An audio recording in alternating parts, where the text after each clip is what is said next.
I think glass kettles are the best option if you're worried about health issues at all. At least that's what I've kind of found from my experience. I use a stovetop kettle nearly every single day to make coffee in the morning, and then maybe a second time for a cup in the afternoon. And my old kettle got freaking nasty after just like 6 months. I even washed it and cleaned it fairly regularly, and it was just nasty inside. It literally had a coating type of thing that looked like it was coming off. So I didn't know if this was like coming into my water coffee that I drank every single day.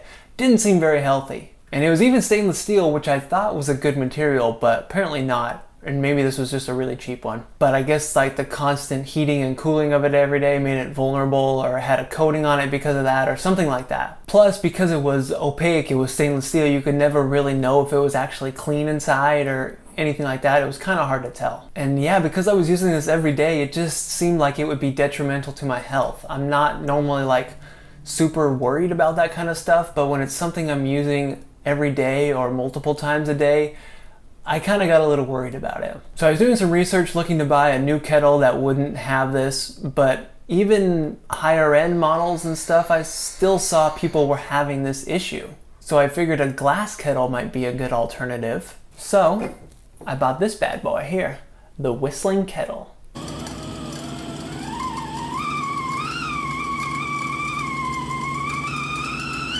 And it's been great. I've had it for over 3 months now. I can see when it's dirty inside. It needs a little cleaning right now, but not bad. And from my use so far, I think it's just tempered glass or something. There's no weird coatings on it that are coming off and I'm eating then because of that. I bought this Whistling Kettle on Amazon. I will have the link down in the description for you to click on so you can check that out if you're interested in getting one for yourself too. It is an affiliate link, meaning I get a little extra scratch if you buy it. But don't worry, it doesn't increase the price on you.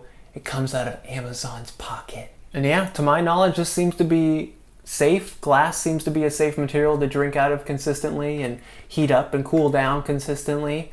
And it's BPA free. Not 100% sure what that means, but I think that's good also. But really the only benefit between a glass kettle like this and your standard kettle is the health benefits. Other than that, I can't think of anything else of why this is better. In fact, it's a little bit more of a nuisance. There's kind of a rule book you have to follow. And before I bought this, the rules kind of seemed overwhelming, but it's really not. You just have to be a little extra careful with this thing so you don't, shatter the glass. But that being said, if you have like kids around the house or kind of a dingus roommate, you may not want to get this because if you do something wrong, the glass could shatter and send boiling hot water all over. So if you mess up, the results are bad. But mainly the rules are, make sure you fill it to the minimum capacity line. Make sure you don't overfill it. It has a 12 cup capacity. Don't put it on the stove or try to boil it if there's nothing in here, because that will mess it up, but I don't know why you'd ever do that. Once your water has reached a boil, you have to remove it from the heat source immediately. I just turned the stove off and it's been fine. And the handle is plastic, so sometimes it gets hot during use. Some reviews, people had a real issue with it, but it's never been scorching hot to me. I've always been able to grab it. So I guess worst case is you would have to get a pot holder to grab the handle, but it's never been that hot for me. It's been fine every time. And I'm generally kind of a wimp when it comes to heat, and it's been fine for me. And you're not supposed to let the flame go up and touch the glass if you have a gas burner, which I do. So they say to put it on a medium heat to kind of avoid that, but I even put mine on a high heat and the flame still never comes up and touches the glass. So I think I'm fine. I've been doing high heat for the past 3 months and haven't had any issues. Now also with this Whistling Kettle, it's a bit weird because there's not like a hinge like a normal kettle. You have to physically take this off and then pour it and then pop it back on.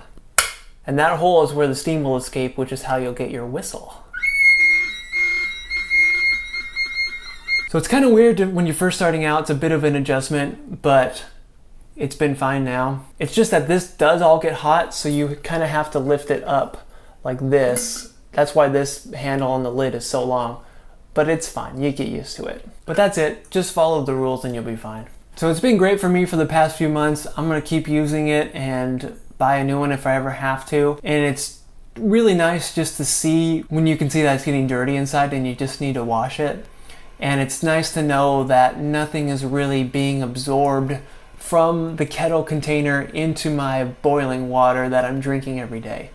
At least hopefully not. If that's the case, let me know in the comments and I'll figure something else out.